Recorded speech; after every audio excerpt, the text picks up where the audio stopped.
Okay, we're going to jump right into an accessibility analysis kind of a walkthrough. First of all, if I hit File, Accessibility Analysis, I run the report. This is the same report that gets generated when you publish a course. So we do that for a couple of different reasons. Many times the person publishing the course isn't the same person as building the course, but in the end, everyone wants to look at the same piece of paper or electronic copy of the paper, if you will.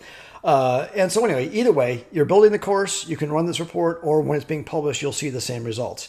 What I'm looking at here is it went through, as I asked it to, runs through and does checks on every page and every object on every page, trying to identify what we believe to be or will be Section 508 compliance or accessibility issues.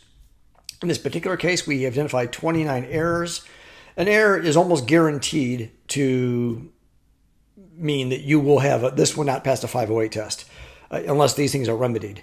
If you find an error that you don't believe is one, call support, ask support. We can actually help you figure it out.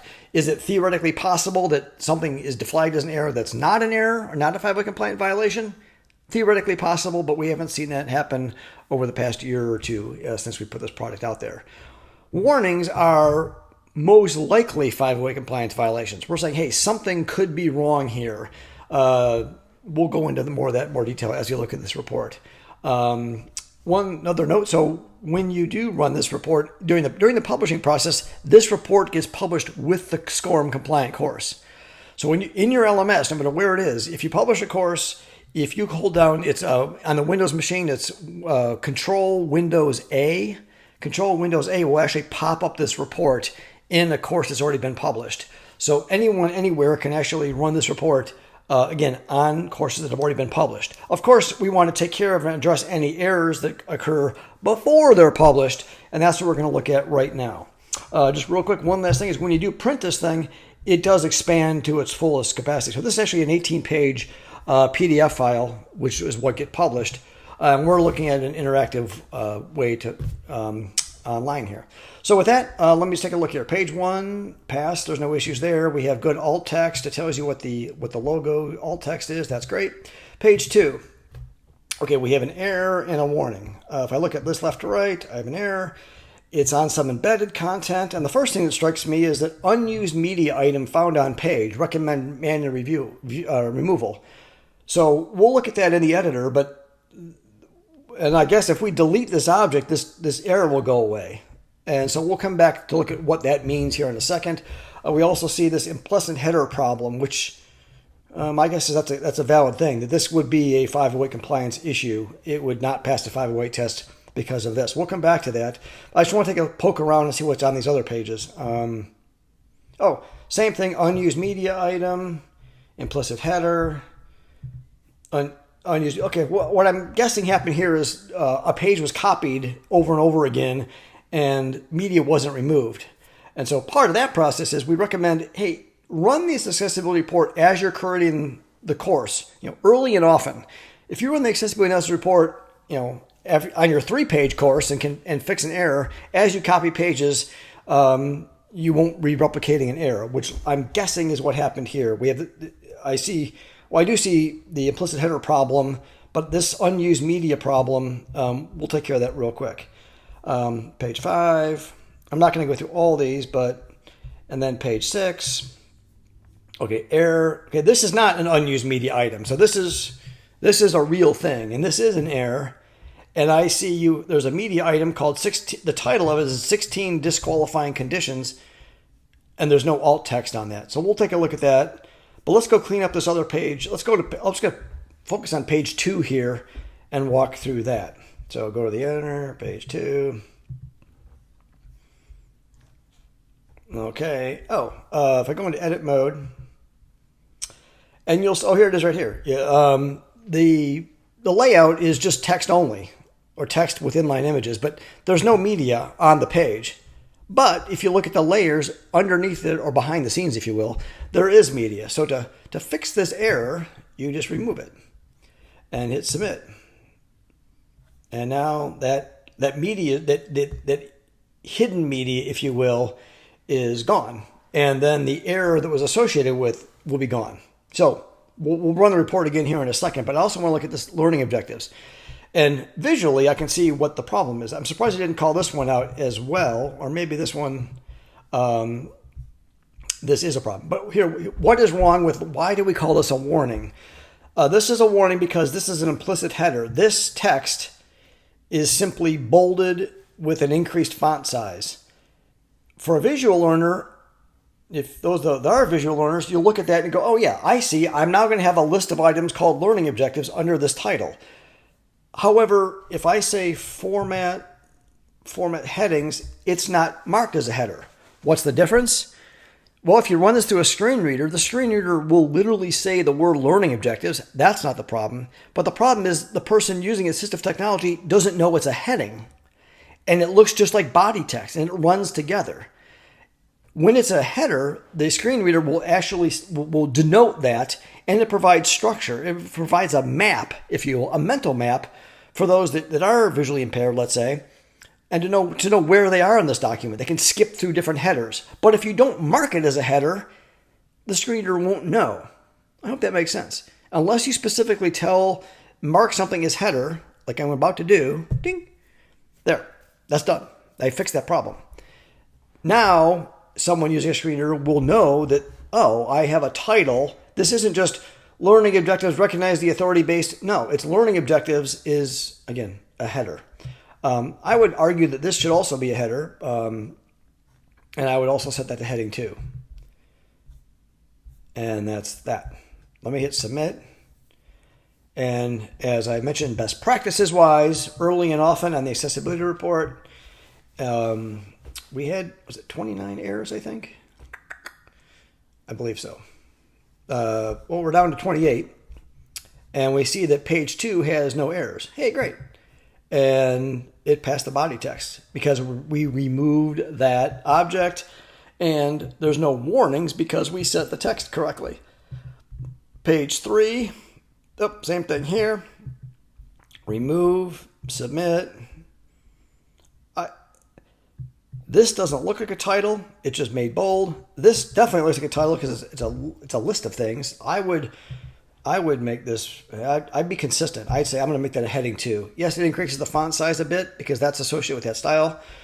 But now it won't deal with a 508 issue. This one, same thing. This media object, remove it, submit.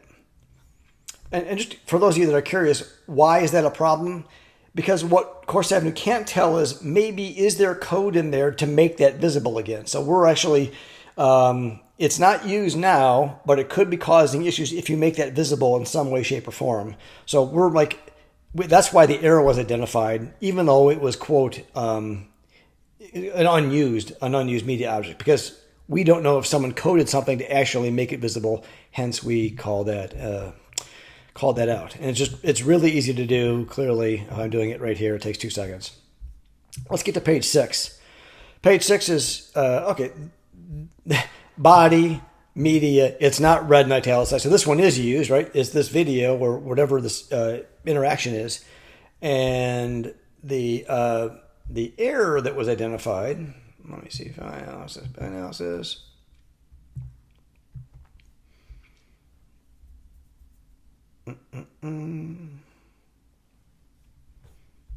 Okay, we're getting down in errors here. We have another warning on page 4. I must have missed something. Oh, I didn't fix the alt text. I didn't fix the implicit header. But anyway, this one, error, embedded object. Hey, good news is we found a launch file. The second thing is a warning because, hey, this is custom content. This wasn't native Course Avenue business, so it's like that's on you. Manual review. You need to recommend, or you are on the hook for the 508 compliance, the accessibility nature of this particular object. We're saying review this manually using whatever tools and/or confirmation that yes, in fact, this thing is 508 compliant. But that said, we do know one thing: alt text is required for media rendered in iframes. And so the issue is if someone was using assistive technology and they tab to this media, there's no title, there's no alt text. I know usually alt text people believe is just associated with images. That's not the case. You do need to, quote, name your frames, and you name the frames via the alt text tab property. So how you adjust this is I would click, if this is me, edit media title.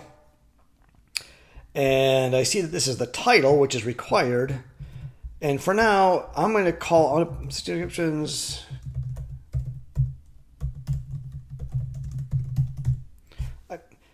And when I hit submit, by the way, this is used in 3 different places. This is actually used in the live course. So it's also in the copy of a course and that kind of thing. But so the good news is once I set this here, it will actually be set everywhere. So whoever's watching this, I'm setting this on the media title itself. And so if you want to change that or whatever, I'm doing just to prove the point that now if I do that, and if I run the file accessibility analysis report, let me look at old page 6 again. Okay, we're really cranking down the errors here. Page 6 just has a warning. And it's like, hey, great. We have the alt text is checked, and it's just the same warning that's like, hey, you need to check this for 5-way compliance outside of Course Avenue. But everything else works. And let me just randomly pick a page here. Yep, it's a lot of alt text missing on the frames, it looks like. Oh, here's missing alt text on an image. That's page 26.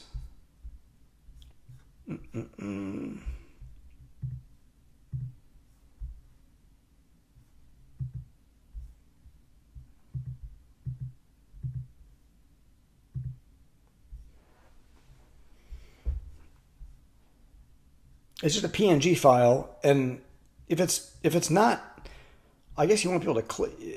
It's up to you guys to decide whether you want to make it decorative. Arguably,